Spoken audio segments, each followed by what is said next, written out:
वेद आरंभ संस्कार सनातन परंपरा की उस सूक्ष्म और गहन चेतनात्मक योजना का चरण है जहाँ शिष्य का संबंध ज्ञान से सूचना के रूप में नहीं बल्कि साधना के रूप में स्थापित किया जाता है, क्योंकि उपनयन के माध्यम से जहाँ उसे संयम, अनुशासन, विवेक और उत्तरदायित्व का अभ्यास कराया गया था, वहीं वेदारंभ में उससे यह अपेक्षा की जाती है कि वह पहली बार यह स्वीकार करे कि सत्य उसकी व्यक्तिगत समझ, तर्क या बुद्धि से कहीं अधिक व्यापक है। यही स्वीकार ही संसार का वास्तविक द्वार है, क्योंकि जब तक मनुष्य स्वयं को जानने वाला मानता रहता है तब तक वह सुनने योग्य नहीं बन पाता, और वेदारंभ का मूल केंद्र ही श्रवण है। ऐसा श्रवण जो केवल कानों से नहीं बल्कि पूरी चेतना से होता है। वेदों को यहाँ ग्रंथ नहीं बल्कि अनुभव प्रवाह माना गया है, उन ऋषियों की अंतर्दृष्टि का प्रतिफल जो अहंकार के मौन होने पर चेतना में प्रकट हुआ, और इसी कारण वेदों को औपौरुषेय कहा गया, अर्थात वे किसी व्यक्ति की बौद्धिक रचना नहीं बल्कि उस अवस्था की अभिव्यक्ति है जहाँ व्यक्ति पीछे हट जाता है और सत्य स्वयं प्रकट होता है।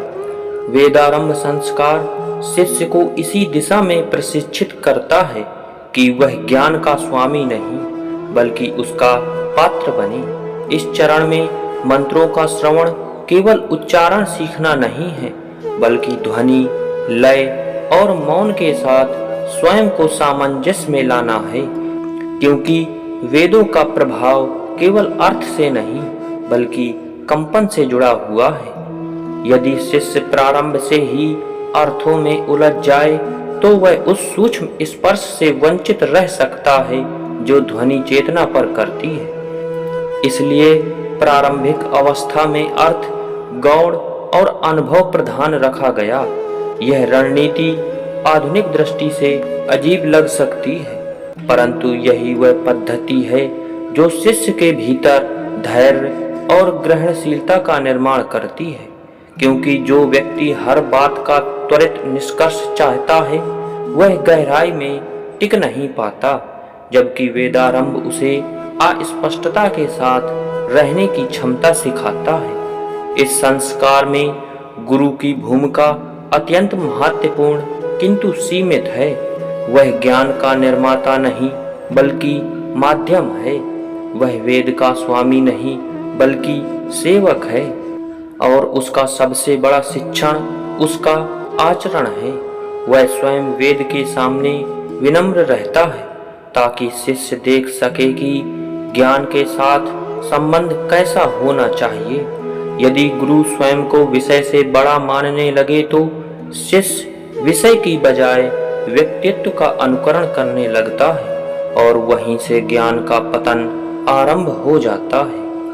वेदारंभ इस खतरे से बचाने के लिए ज्ञान को व्यक्ति केंद्रित नहीं बल्कि सत्य केंद्रित रखता है। इस चरण में शिष्य को यह सिखाया जाता है कि वेद किसी वर्ग, जाति या समय की संपत्ति नहीं है। वे मानव चेतना के उन अनुभवों का संग्रह है जो किसी भी सजग व्यक्ति के भीतर पुनः घटित हो सकती हैं। इसलिए वेद बंद परंपरा नहीं बल्कि खुला प्रवाह है। जैसे आकाश किसी एक देश का नहीं होता, वैसे ही वेद भी किसी सीमित पहचान के भीतर कैद नहीं किए जा सकते, और यह व्यापक दृष्टि शिष्य के भीतर संकीर्णता को धीरे धीरे भंग करती है। वेदारंभ का एक सूक्ष्म प्रभाव यह भी है कि वह भाषा के प्रति श्रद्धा उत्पन्न करता है, क्योंकि वेद की भाषा को केवल संप्रेषण का माध्यम नहीं बल्कि चेतना को आकार देने वाली शक्ति माना गया। शिष्य को शब्दों का संयम सिखाया जाता है, क्योंकि हर शब्द दिशा बनाता है, और गलत दिशा में प्रयुक्त शब्द चेतना को भी उसी ओर मोड़ सकते हैं। इस प्रकार वेदारंभ केवल आध्यात्मिक अभ्यास नहीं बल्कि बौद्धिक और नैतिक अनुशासन भी है। यहाँ ज्ञान को जीवन से अलग नहीं किया जाता। अग्नि केवल ईंधन नहीं, परिवर्तन का प्रतीक होता है। जल केवल द्रव्य नहीं, शुद्धि और प्रवाह का संकेत है। वायु केवल सांस नहीं, जीवन की अदृश्य उपस्थिति है।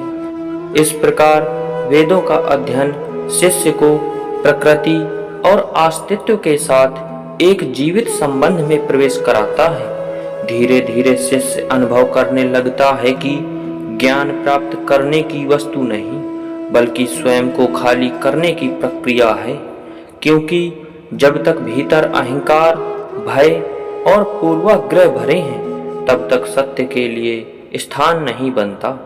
वेदारंभ इस खालीपन का अभ्यास है, ऐसा खालीपन जो हीनता नहीं बल्कि पारदर्शिता है।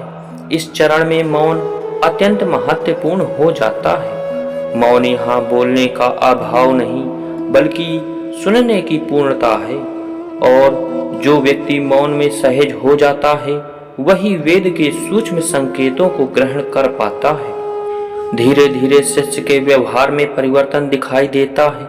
वह कम बोलता है पर अधिक समझता है, कम प्रतिक्रिया करता है पर अधिक देखता है, और यह देखने की क्षमता ही उसके भीतर स्थिरता का आधार बनती है। वेदारंभ यह भी सिखाता है कि ज्ञान का उद्देश्य विशेष बनना नहीं बल्कि सामान्य बनना है।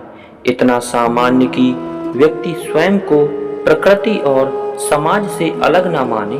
विशेष होने की इच्छा ही अहंकार का मूल है, और अहंकार वेद चेतना का सबसे बड़ा अवरोध है।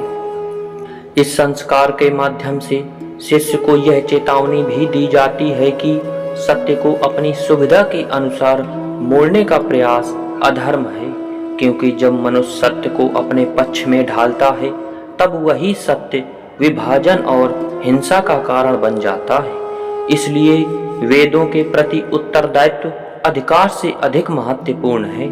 जैसे जैसे अभ्यास गहराता है, शिष्य समझने लगता है कि हर कर्म की पवित्रता बाहरी रूप से नहीं बल्कि आंतरिक अवस्था से निर्धारित होती है। वही कार्य लोभ से किया जाए तो बंधन बनता है, और कर्तव्य बोध से किया जाए तो वही मुक्ति का मार्ग बन सकता है। वेदारंभ इसी सूक्ष्म अंतर को पहचानने की दृष्टि देता है। इस चरण में ज्ञान प्रतियोगिता नहीं रह जाता। जैसे ही शिष्य सोचता है कि उसने समझ लिया, उसी क्षण विकास रुक जाता है। वेदारंभ शिष्य को यह साहस भी देता है कि वह अपनी सीमाओं को देख सके, क्योंकि जो अपनी सीमाओं को पहचान लेता है वही उन्हें पार करने की क्षमता भी विकसित करता है। अंततः यह संस्कार विद्वान तैयार करने के लिए नहीं बल्कि सजग मनुष्य तैयार करने के लिए है। ऐसा मनुष्य जो सुन सके, प्रतीक्षा कर सके, अस्पष्टता को सह सके, शब्दों को संयम रख सके, अपने कर्मों के सामाजिक प्रभाव को समझ सके और जीवन के साथ युद्ध करने की बजाय संवाद कर सके। जब यह अवस्था विकसित होती है तब वेद पुस्तक से उतरकर व्यवहार में प्रकट होने लगते हैं।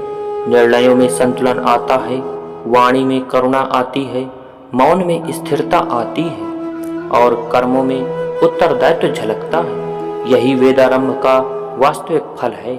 कोई उपाधि नहीं, कोई पद नहीं, बल्कि एक ऐसी जीवन सजगता जो जीवन को समस्या नहीं बल्कि एक गहन और जीवित प्रश्न के रूप में देखने की क्षमता देती है। वेदारंभ इस प्रश्न के साथ जीने का आमंत्रण है, और जिसने इसे स्वीकार कर लिया उसके लिए ज्ञान संग्रह नहीं साधना बन जाता है। वह जानता है कि वह कितना नहीं जानता, और यही जानना उसे जीवन भर सीखने, सुनने और बदलने के लिए खुला रखता है। दोस्तों, अगर यह वीडियो आपको पसंद आए तो वीडियो को लाइक कीजिए, शेयर कीजिए और हमारे चैनल को सब्सक्राइब कीजिए। मिलते हैं अगले वीडियो में, तब तक के लिए राधे राधे।